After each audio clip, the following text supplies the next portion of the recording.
শ্রীকৃষ্ণ।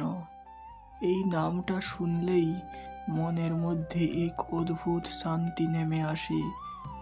তিনি কি শুধু যাদব বংশের এক রাজপুত্র ছিলেন, নাকি তিনি ছিলেন স্বয়ং ভগবান? শাস্ত্র বলে কৃষ্ণের জন্ম হয়েছিল কারাগারে, কিন্তু জন্মের মুহূর্তেই কারাগারের দরজা নিজে নিজে খুলে গিয়েছিল। শিশু কৃষ্ণ, যিনি এক হাতে গোবর্ধন পাহাড় তুলেছিলেন আর অন্য হাতে পুরো ব্রজবাসীর জীবন রক্ষা করেছিলেন, যৌবনে তিনি ছিলেন কূটনৈতিক বন্ধু আর এক অসাধারণ যোদ্ধা।